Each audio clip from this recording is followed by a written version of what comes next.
Good morning students. 6 class में जो मैंने आपको पहले प्रॉपर्टीज़ बताई थी पैरेललोग्राम की, ठीक है, पैरेललोग्राम के बारे में बताया था।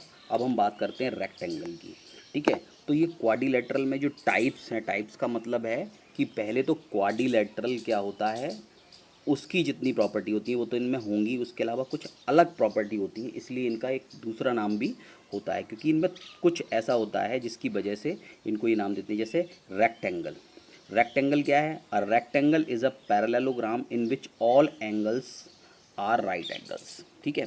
रेक्टेंगल एक पैरेललोग्राम है। पैरेललोग्राम का मतलब है कि उसकी अपोजिट साइड्स पैरेलल होती हैं, और जिसमें पैरेललोग्राम में अपोजिट साइड्स इक्वल, हम पहले पढ़ चुके हैं कि अगर पैरेलल होती है तो इक्वल भी होती हैं। In which all angles are right angles, बस ये इंपॉर्टेंट है कि उसमें राइट एंगल, सारे एंगल 90 के होते हैं। देखो ये पैरेललोग्राम है और ये रेक्टेंगल है, रेक्टेंगल में सारे एंगल्स 90 के हैं, ठीक है, सारे एंगल्स 90 के हैं।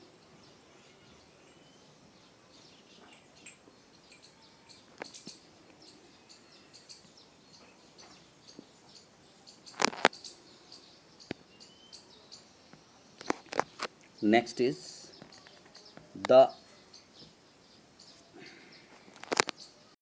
the properties of a rectangle are same as the properties of parallelogram in addition to following, ठीक है।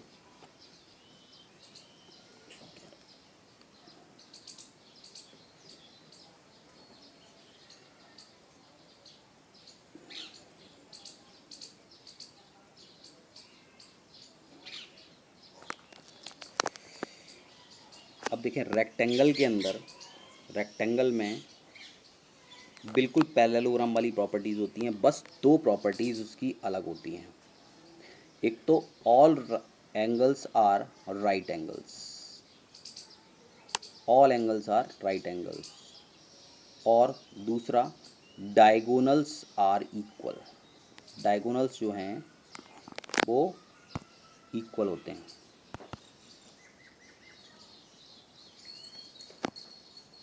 सारे एंगल्स राइट एंगल्स होते हैं और डायगोनल्स जो हैं वो इक्वल होते हैं। तो दो बात हो गई कि डायगोनल, दोनों डायगोनल इक्वल होते हैं और एंगल्स जो हैं वो राइट एंगल होते हैं। तो इसका मतलब है कि दो प्रॉपर्टीज़ इसकी स्पेशल होती हैं, इसीलिए इसको रेक्टेंगल कहते हैं। Next is square. स्क्वायर के अंदर भी अलग प्रॉपर्टीज़ होती हैं, ये भी पैरेललोग्राम है। देखिए ध्यान दीजिए, ये सारे पैरेललोग्राम हैं, यानी सारी साइड्स उनकी, लेकिन इसके अंदर सारी साइड्स इक्वल होती हैं। स्क्वायर के अंदर सारी साइड्स इक्वल हैं, 1 2 3 4 सारी साइड्स इक्वल हैं। और इसके अलावा और क्या है, सारे एंगल्स 90 के हैं। ये जो एंगल्स हैं ये सारे 90 के हैं, लेकिन इसके डायगोनल्स दोनों इक्वल हैं और बाइसेक्ट कर रहे हैं। बाइसेक्ट करने का मतलब मैं बता चुका हूँ, और बाइसेक्ट कर रहे हैं एट 90 डिग्री, 90 डिग्री पर। तो इसमें काफ़ी सारी प्रॉपर्टीज़ इसकी होगी स्क्वायर की। क्या हो गया, ऑल साइड्स इक्वल, सारे एंगल्स 90 के हैं, ठीक है, डायगोनल इक्वल हैं और बाइसेक्ट करते हैं 90 डिग्री पर, यानी इनके बीच में जो एंगल बन रहे हैं डायगोनल्स के बीच में वो भी 90 के बन रहे हैं। तो देखिए ऑल साइड्स आर इक्वल और diagonals are equal and meet at right angle, ठीक है, डायगोनल्स इसके इक्वल होते हैं। तो ये प्रॉपर्टीज़ आप दिमाग में रखिए, क्योंकि ये आपको आगे तक काम आएगी, ठीक है। ये प्रॉपर्टीज़ बहुत इंपॉर्टेंट हैं, ठीक है।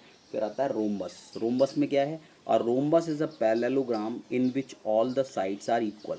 रोम्बस एक, तो रोम्बस एक ऐसा पैरेललोग्राम है in which all sides are equal. देखो रोम्बस इस तरह से होता है, ये पैरेललोग्राम है, ये दोनों साइड्स और ये दोनों साइड्स पैरेलल हैं, ए बी और डी सी पैरेलल हैं, ए डी और बी सी पैरेलल हैं, और ये सारी साइड्स इक्वल हैं। देखिए आप इस पर जो डैश लगा होता है, ये डैश शो करता है कि ये चारों की चारों साइड्स इक्वल हैं, ठीक है, इनकी लेंथ इक्वल है और ये दोनों साइड्स पैरेलल हैं। तो ये भी टाइप है पैरेललोग्राम का, ठीक है, ये भी एक टाइप है पैरेललोग्राम का। और इसके जो, लेकिन इसके जो डायगोनल्स हैं, देखो इसके अंदर भी डायगोनल्स जो बाइसेक्ट कर रहे हैं, एक दूसरे को डायगोनल्स काट रहे हैं, वो 90 डिग्री पे काट रहे हैं। ऐसे ही इसमें भी डायगोनल्स 90 डिग्री पे काटते हैं और बाइसेक्ट कर रहे हैं डायगोनल। डायगोनल बाइसेक्ट करने का मतलब वो तो समझते ही हो कि अगर यहाँ से यहाँ तक की जो ये दूरी है, ये वाली डिस्टेंस, यानी दो बराबर हिस्सों में बांटना। बाइसेक्ट करने का मतलब है दो बराबर, ये दोनों हिस्से बराबर हैं और ये दोनों हिस्से बराबर हैं, ये दोनों एक दूसरे को इस तरह से काट रहे हैं, दोनों डायगोनल्स एक दूसरे को इस तरह से काट रहे हैं कि दोनों बराबर हिस्सों में बट रहे हैं, ये वाला भी और ये वाला भी दोनों बराबर हिस्सों में बट रहे हैं। और ये डायगोनल्स एक दूसरे को 90 डिग्री पर काटते हैं। जब 90 डिग्री पर होता है तो हम इस तरह से साइन बनाते हैं, ये देखिए 90 डिग्री पर काट रहे हैं एक दूसरे को, सारे एंगल्स 90 के बन रहे हैं। और ये केवल किस में होता है, इसमें होता है रोम्बस में, और किस में होता है, स्क्वायर में। ठीक है, रोम्बस स्क्वायर में डायगोनल्स 90 डिग्री पे काटते हैं। ठीक है, और ठीक है, तो इसमें डायगोनल्स 90 डिग्री पे काटते हैं, लेकिन स्क्वायर में ये इक्वल होते हैं। इसमें ये इक्वल नहीं दिख रहे, साफ दिख रहे हैं कि ये इक्वल नहीं है, लेकिन ये 90 डिग्री पे एक दूसरे को बाइसेक्ट कर रहे हैं, ये तो है। ठीक है, नेक्स्ट देखते हैं, अगली शेप है पेंटागोन। ठीक है, पेंटा का मतलब होता है 5। Pentagon is of a 5 sided polygon, the sum of the measure of the angle is 540। ठीक है, पेंटागन जो है वो 5 साइडेड पॉलीगन है, 5 साइड वाला पॉलीगन है। The sum of the measures of its angle is 540। ठीक है, तो इसके सारे एंगल्स का सम 540 होता है। ठीक है, अब देखो ये दोनों इरेगुलर और रेगुलर फिगर का मतलब है 5 की 5 साइड्स इक्वल होनी चाहिए। अगर 5 की 5 साइड्स इक्वल हैं तो ये फिगर इस तरह से बनता है। अगर इरेगुलर पेंटागन है तो वो इस तरह से भी हो सकता है। ठीक है, क्योंकि इसके अंदर साइड्स का 5 साइड्स हैं, बस इक्वल का कोई इक्वल नहीं है, तो इसलिए उसका फिगर कुछ इस तरह से भी बन सकता है। तो रेगुलर इरेगुलर समझ लीजिए, रेगुलर का मतलब है जिसमें सारी साइड्स इक्वल हैं, और इरेगुलर का मतलब है जिसमें सारी साइड्स इक्वल नहीं है, तो वो कोई भी शेप हो सकता है, इससे भी थोड़ा अलग हो सकता है, बस उसमें काउंट करेंगे तो साइड्स होंगी 5।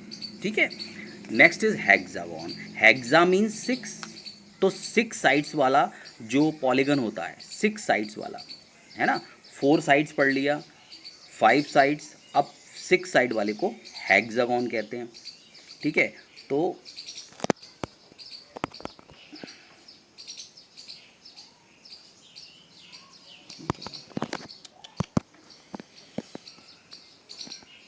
सिक्स साइड वाले को हेक्सागोन कहते हैं। Hexagon is a 6 sided polygon. 6 sided होता है, सम कितना होगा, मेजर ऑफ सम इज 720। इसकी सारे एंगल्स का सम, सारे एंगल्स इसके अंदर कितने बनेंगे, 6, तो 6 के 6 एंगल्स का सम, उन सब 6 एंगल्स को ऐड करोगे तो 720 होगा। अब इरेगुलर हेक्सागोन इस तरह का हो सकता है, इसमें एक साइड दबा हुआ भी, जैसे इसमें साइड दबा हुआ है ना, अंदर की तरफ को है, इसमें भी एक साइड अंदर को हो सकता है। ठीक है, क्योंकि हमें क्या है, इरेगुलर का मतलब है कि there must be 6 sides, 6 sides होनी चाहिए, शेप कुछ भी हो जाए। ठीक है, लेकिन रेगुलर हेक्सागोन में सारी साइड्स इक्वल होती हैं, तो लगभग एक ही फिगर बनता है, दूसरा फिगर आप बनाएंगे तो शायद नहीं बनेगा। ठीक है, तो रेगुलर हेक्सागोन के अंदर सारी साइड्स इक्वल हैं। ठीक है, आपको दिख रही होंगी सारी साइड्स इक्वल हैं, इसके अंदर सारी साइड्स इक्वल नहीं है, तो इसका शेप थोड़ा अलग तरह से बनता है। बस आपको काउंट करना है कि 6 है तो वो हेक्सागोन है, 6 साइड्स है तो हेक्सागोन है। अगर उसकी साइड्स इक्वल हैं तो रेगुलर है, और अगर साइड्स इक्वल नहीं है तो इरेगुलर है। ठीक है, फिर आते हैं हेप्टागोन। हेप्टागोन का मतलब है, heptagon is a 7 sided, hepta का मतलब 7, तो सिंपली 7 होता है। इसमें बस ये चीज़ें याद रखना कि एंगल, सारे सम ऑफ एंगल 900 डिग्री हो गया, 900 डिग्री हो गया, और बस इसमें आपको साइड्स काउंट करनी है, साइड्स सारी काउंट करिए, 7 साइड्स हैं, तो हेप्टागोन है। इरेगुलर होगा क्योंकि अगर इसकी साइड्स इक्वल नहीं है, अगर साइड सारी इक्वल हैं तो इसे रेगुलर हेप्टागोन कहेंगे। तो रेगुलर का मतलब समझना, रेगुलर मीन्स अगर रेगुलर लिखा है तो सारी साइड्स इक्वल है। ऑक्टा का मतलब 8 होता है, और जो सम ऑफ द एंगल है वो 1080 होगा।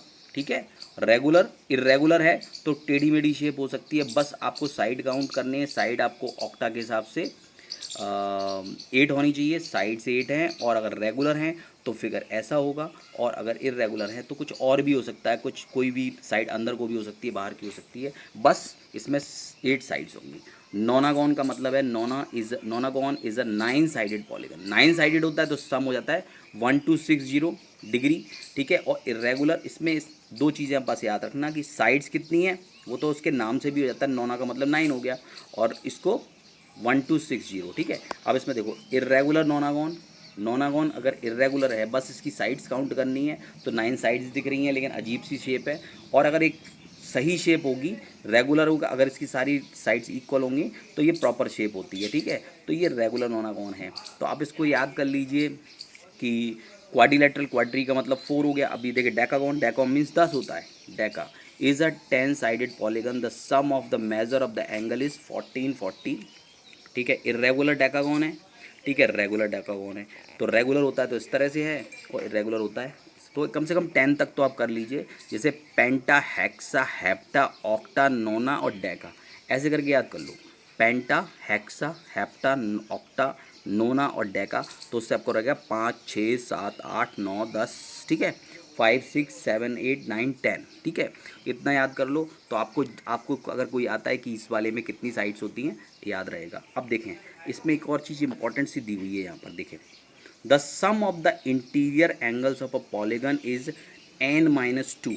देखें, आप चक्कर क्या पड़ता है कि आपको ये कैसे पता लगे कि ये, अब देखिए 540, 720 डिग्री, 900 डिग्री, 1000, थोड़ा थोड़ा कॉम्प्लिकेटेड सा है कि इसको याद करने में थोड़ी परेशानी आने वाली है।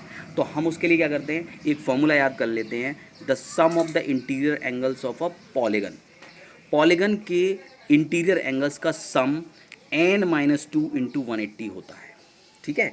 n-2 इंटू 180 होता है, where n is the number of sides of a polygon, ठीक है। तो ये इंपॉर्टेंट पार्ट है, आप इसे ज़रा देखें, करके देखते हैं हम कि अगर आपको sum of the interior angles निकालना है, सम ऑफ द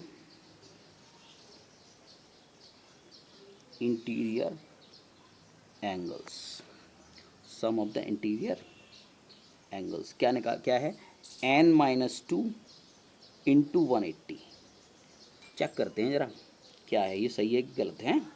तो अगर मैं देखता हूँ पेंटागन पे, देखते हैं पेंटागन पे 540 होता है इसका, पेंटा का मतलब 5 होता है, और यहाँ पर n जो है वो नंबर ऑफ साइड्स है। n की वैल्यू अगर मैं 5 रख देता हूँ तो मुझे देखता हूँ ये इतना 540 आ रहा है कि नहीं। तो हम यहाँ रखेंगे 5 - 2 इंटू 180, ठीक है। 5 - 2 3 हुआ, 3 इंटू 180, आप इसे करेंगे तो आ जाएगा 540, ठीक है, 540। इसका मतलब क्या है कि हमारा फॉर्मूला सही है, n-2 इंटू 180, ठीक है। तो आप इसको याद कर लो, बजाय कि उनकी साइड्स, केवल आप ये याद कर लो कि पेंटा, हेक्सा, हेप्टा, नोना, डेका, ठीक है। पेंटा, हेक्सा, हेप्टा, ऑक्टा, नोना, डेका, ठीक है, वो याद कर लो। और सम ऑफ इंटीरियर एंगल के लिए फॉर्मूला याद कर लो, n-2 इंटू 180। तो n-2 इंटू 180 से क्या होगा कि आप केवल ये देख लो कि नंबर ऑफ साइड फिगर के अंदर कितनी, उतनी नंबर ऑफ साइड्स में डाल दो, सम ऑफ इंटीरियर एंगल निकल के बाहर आ जाएगा, ठीक है। तो आप अगर सम ऑफ इंटीरियर एंगल नहीं याद है तो आप बस नंबर ऑफ साइड डालो, कैलकुलेट करके रख दो, ठीक है। तो आप इस तरह से इसको कैलकुलेट कर सकते हैं, और उसके बाई नेम से ही पता लग जाएगा कि इसके अंदर कितनी साइड्स हैं। तो दोनों चीज़ें क्लियर हो जाएंगी। तो आप यहाँ तक करेंगे, ठीक है। और इसके साथ आप वर्कबुक में क्वेश्चंस ट्राई करिएगा, ठीक है। और मैं इसका एक और मुझे लगता है वीडियो बनाना पड़ेगा, उसके बाद ये फिनिश होगा, तो फिर हम उसके बाद वर्कबुक से रिवीजन शुरू करेंगे।